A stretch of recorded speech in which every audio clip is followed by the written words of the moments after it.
Welcome back to New World Next Week. I'm James Corbett of CorbettReport.com. And I'm James Evan Pilato from MediaMonarchy.com. Volunteers will receive priority placement in these domestic programs. We've got that story plus lockdown pushback, but first, rules for thee, but not for me, or if you like, some animals are more equal than others. This is kind of a funny one, James, but it just blasts the hypocrisy just right out the window. UK government scientist Neil Ferguson resigns after breaking lockdown rules to meet his married lover. The scientist, whose advice prompted British Prime Minister Boris Johnson to lock down Britain, resigned from his government advisory position on Tuesday night. As the Telegraph can reveal, he broke social distancing rules to meet his married lover. We are grabbing this from the Telegraph, but we are using archive.is, so we're not giving them any extra traffic. Professor Neil Ferguson allowed the woman to visit him at home during the lockdown while lecturing the public on the need for strict social distancing in order to reduce the spread of the Rona. Woman lives with her husband and their children in another house.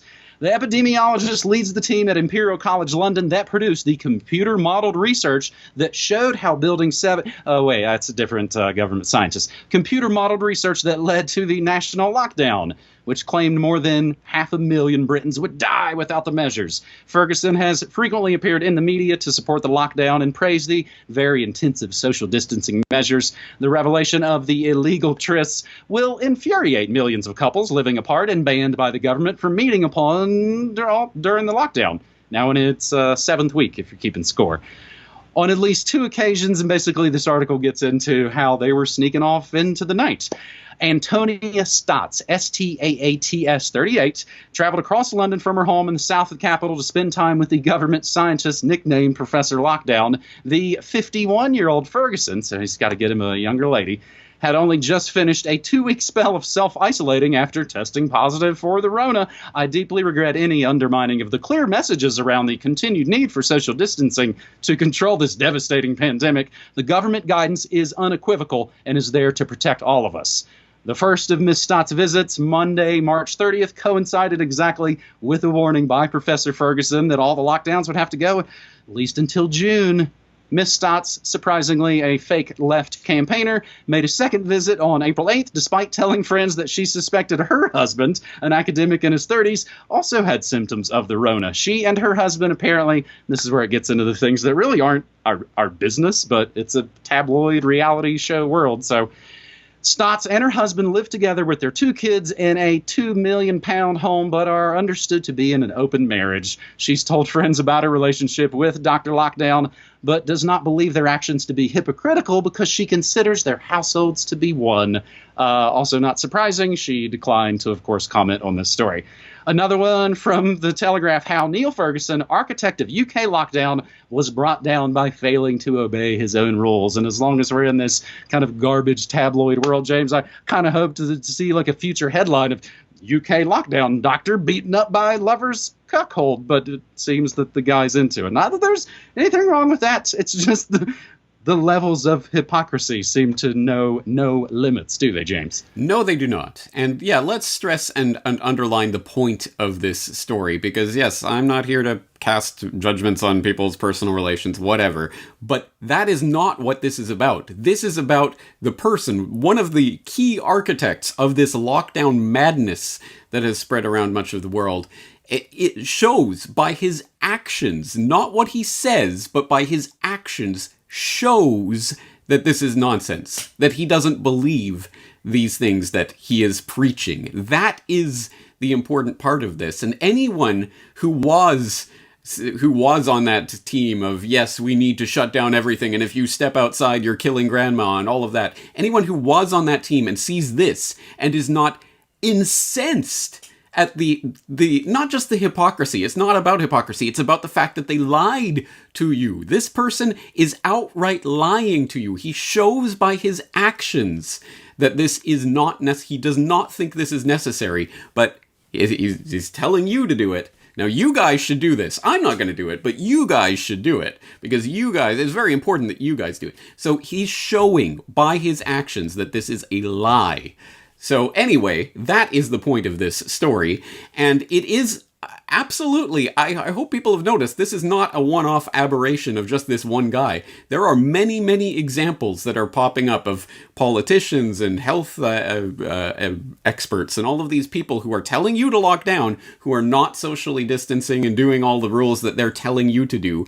And I am collecting examples of that because I want to put together a report on lockdown for thee, not for me, and showing this. And showing the fact that they don't believe what they are telling you to do. They do not think that stepping out of your house will kill grandma. So if there are Corbett Report members with more examples of this, please do put it in the comments section. I would be interested to see them. As I say, I'm collecting this. But let's also just put on the record, although this is superfluous at this point, because, again, Ferguson has proven he does not believe what he's saying. But we should also, of course, put on the record that, yes, this is the same Ferguson from the same Imperial College that received $79 million in grants from Bill Gates this year alone, who is also, of course, the same Ferguson who was, he can't document the code for the models that he's used to project the 18 bajillion deaths or whatever he's saying for this, because the dog ate his homework, essentially. This is the same Ferguson who said that between 50 and 50,000 people, that's quite the estimate, would die of BSE in the UK. Of course, it ended up being 177, so he was right. It was between 50 and 50,000. This is the same Ferguson who thought that there could be up to 200 million deaths from bird flu in 2005. It ended up killing 282 people. I mean, again, time after time after time after time, his models are completely out to lunch. And yet, here they are, and they're still being touted, and they are the reason you are trapped inside your own home as a prisoner. This is garbage.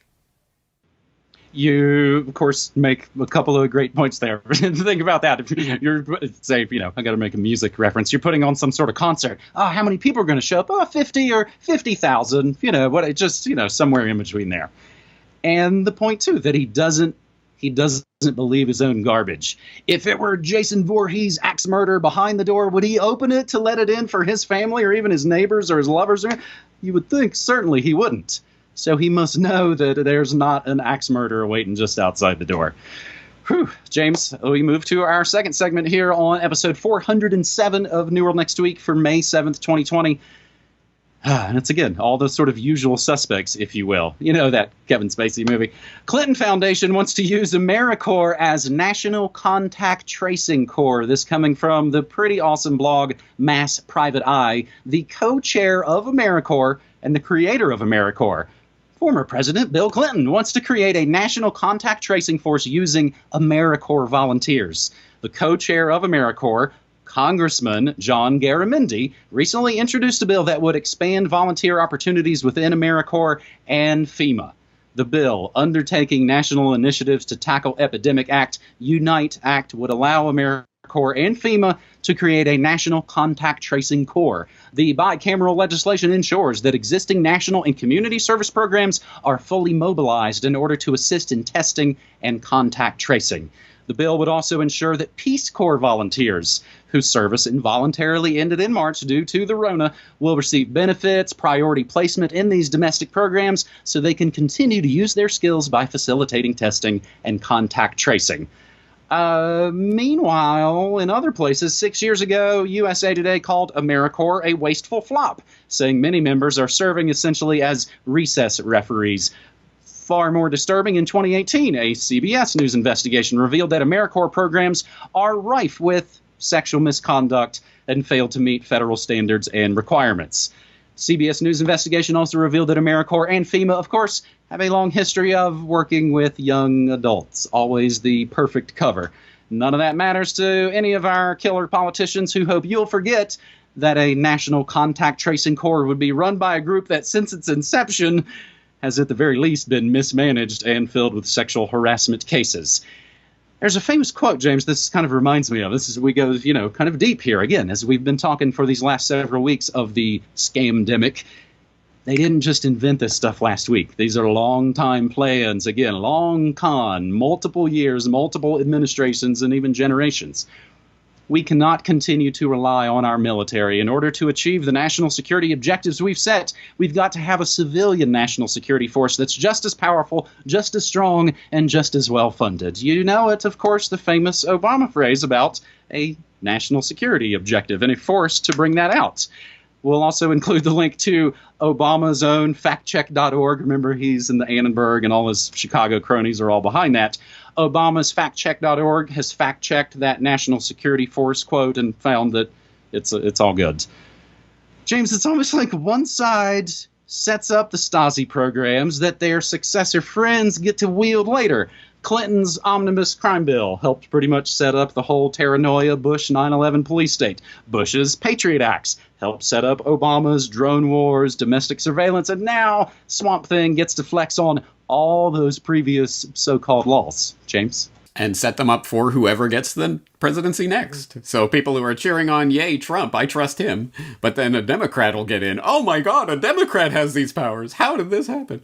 Anyway, yes, of course, this story will not be surprising or new to Corbett Report viewers. You will remember that we were just talking about this and showing some of that Clinton Global Initiative propaganda nonsense on Propaganda Watch, where we exhorted you to remember, stop calling it contact tracing. This is not contact tracing. This is all-seeing, pervasive Big Brother snooping. But at any rate, it is good to have this on the record with the bill. I hope people will go and read through it and see the way they just kind of casually inserted in back down near the bottom of the bill, detail of core employees, number 1, logistical support for the supply chain of medical equipment. Number 2, tracing contacts of infected individuals and their status while being quarantined. Number 3, providing nutritional assistance to... Wait, what?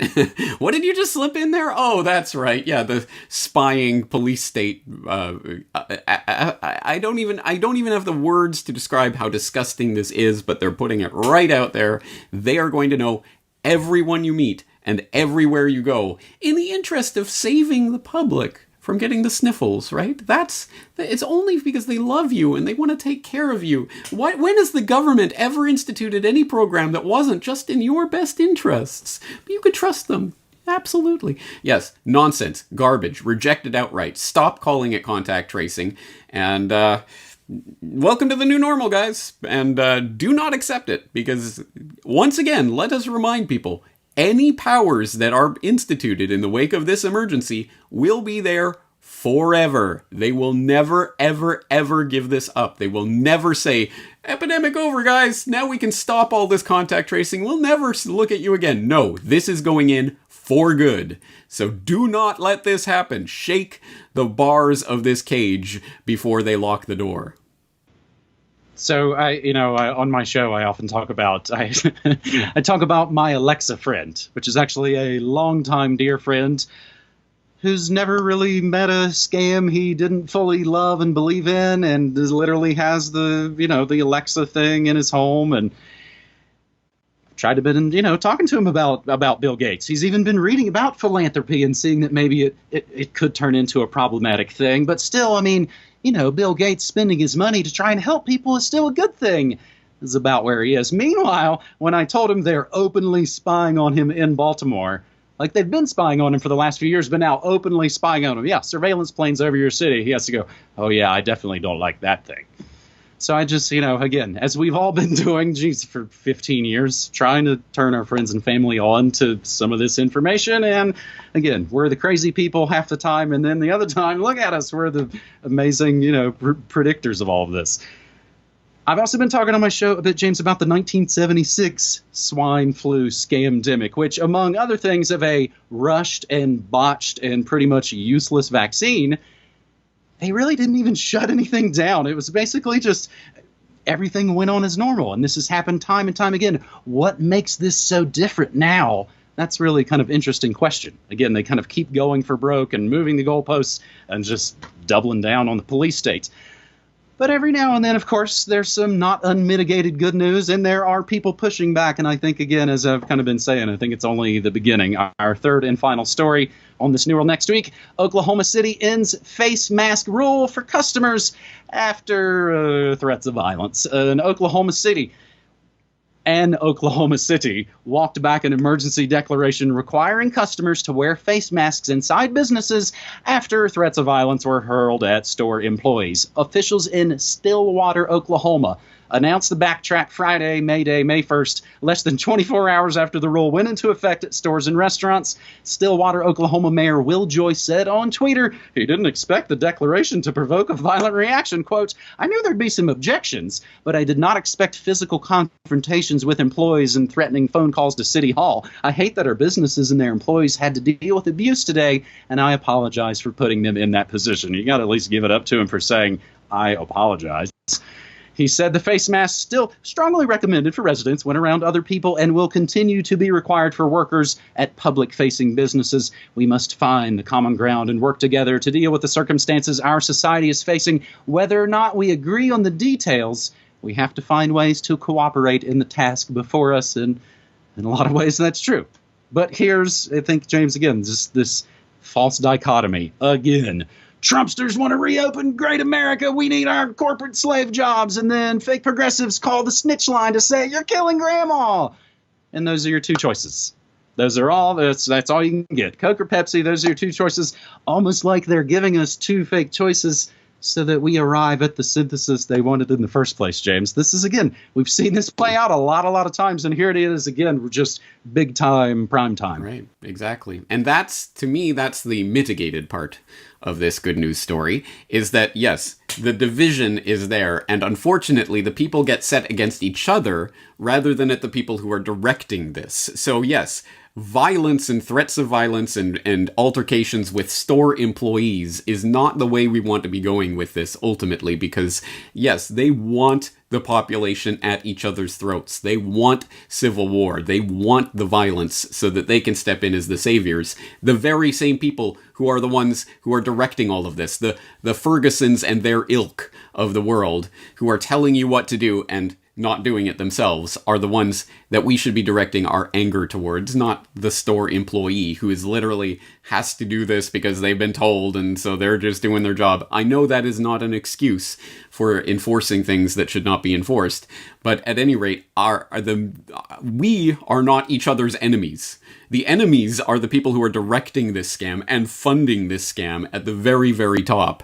And unfortunately, we can misdirect our anger, and that can turn into widespread and wide-scale violence very easily. And unfortunately, violence against each other, again, only helps the people who want to control society by stepping in and acting as the saviors. Well, and again, the Twilight language is always there, sort of these interesting memes and themes. You said Ferguson, and even then, just now, I forgot we were talking about that liar lockdown professor. What did I think of? The city that exploded into violence, based off of some kind of sketchy event where the cops were told to stand down and let everybody wreck the place, because, man, that stuff plays good on TV. It seems also obvious, James, in so many ways. We could all essentially stop taking part and start growing and trading all with everyone. And again, the governments and the news in the next days would go, hey, where'd everybody go? Where'd all our fearful sheep populace go? Oh, they left us. And they'll have no one to fight. And again, that's a lot of times why they have to invent things to fight. Yikes. James, that is episode 407 of New World Next Week for May 7th, 2020. And as I always like to remind folks at the end of these episodes, I do have some recurring website difficulties. But for the most part, again, my show goes Monday through Friday, 9 to 5 Mountain Time. I stream news, music, memes, and more. And, of course, remember, I tape the episodes, so they're available as a podcast later. Working behind the scenes to make sure to get the website back up and running. A lot of interesting stuff, a lot of interesting projects behind the scenes. James, it has been kind of a real positive time for so-called alternative media. And again, there's no unified field of all of it, but Whitney Webb's working with Ryan at Last American Vagabond. There's lots of, I think, kind of good moves and good, again, Christ-unity, kind of bringing people together. James? Well, people are realizing how important this information is, and that is, I suppose, a good thing, but if only it could have happened under better circumstances. But I would just like to direct some appreciation towards our silent partner here at New World Next Week, Brock West, the video editor of CorbettReport.com, who is working his butt off right now on the Gates series and doing phenomenal work. I hope people will direct some love his way. He really is working himself to the bone. If I am the hardest working man in alternative media, as some people say, well, then he is by default the second hardest. Or maybe equal. At any rate, he is working hard right now. So let's direct some appreciation towards Brock, and let's do it again next week. All right, buddy. Thanks so much. Take care.